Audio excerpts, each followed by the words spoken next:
Hi, Warren. Hi, Charlie. My name's Anderson Fuller, and I'm from Avonport, Nova Scotia in Canada. And before I ask my question, I just want to thank you for all you've done to give us insight into your minds as investors.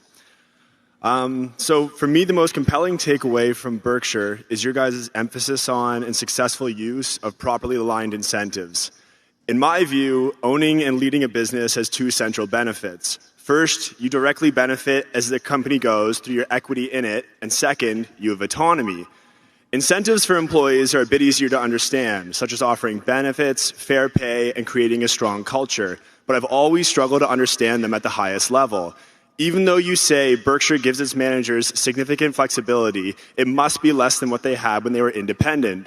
Additionally, you would think passion and a willingness to sell would be inversely correlated. So how exactly does Berkshire bridge this gap and incentivize owners of its subsidiaries to give up these benefits to Berkshire? Thank you.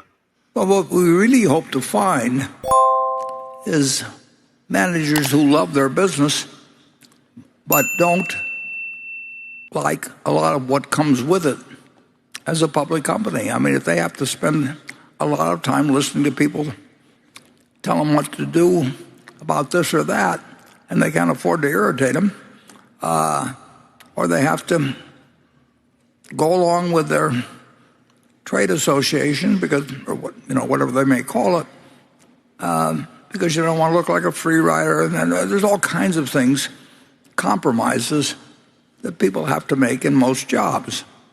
And Charlie and I solved that problem. I had 5 bosses in my life, and I liked all 5 of them, and 2 of them were just huge factors in making my life better. But I liked all 5 of them. A couple of them were, some people here, J.C. Penney, Cooper Smith, I worked at 75 cents an hour, and I love working at Penny's. Well, I didn't love working at Penny's, but I love working for Cooper Smith, and it was 75 cents an hour.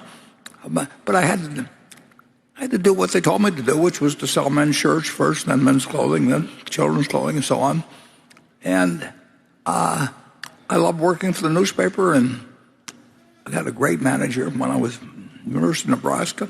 Got to work for Ben Graham. I mean, everything worked out, but there's nothing like working for yourself. And if you can't own a big company, working at Berkshire Hathaway, or running a company, is the closest thing you will get. You don't have to spend time courting analysts who you probably have contempt for. In many cases, you don't have to spend time with banks, getting money, and particularly in terrible times. There's all kinds of, you get a lot in the way of freedom that I would think would be meaningful to me, and it might be better if you own the whole place yourself, but maybe you've got siblings that want out. Maybe there's a million reasons why you may not be able to achieve that unless you sell to Berkshire. And that's easier probably if you have a family business where people want to go in different directions than it is with a public company. But there's still possibilities there. So that's why I think if I owned a public company and it was worth great many billions of dollars, and Berkshire Hathaway wanted to buy it, and the shareholders were willing to vote it, I would, considering the way I would feel about life, for one thing, I wouldn't want to retire at 65. I'd want to keep working. And,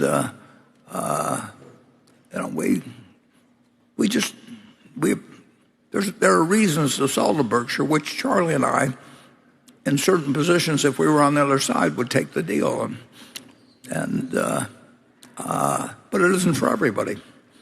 Charlie? I think we have it pretty good, Warren. We've been very lucky, and I don't know. It seems to me that most of the people who are going to end up the way we did, they almost already know how to do it. Well, the most important purchase in retrospect that we may have made was National Indemnity, not because specifically what it did, but what it led to. And Jack Ringwald controlled the company. And I knew him and liked him, and he knew me.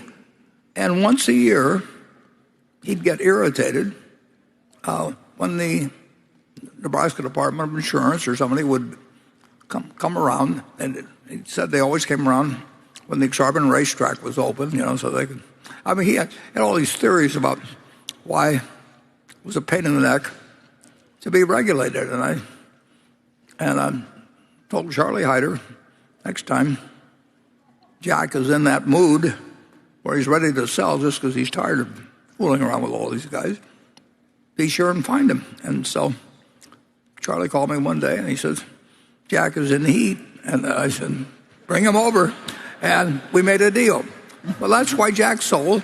And he was happy after he made the deal. And I was happy after we made the deal. So there's a man that controlled the business, but just decided these people didn't seem to bother him as much once they were my problem and not his. And you just can't tell when lightning will strike.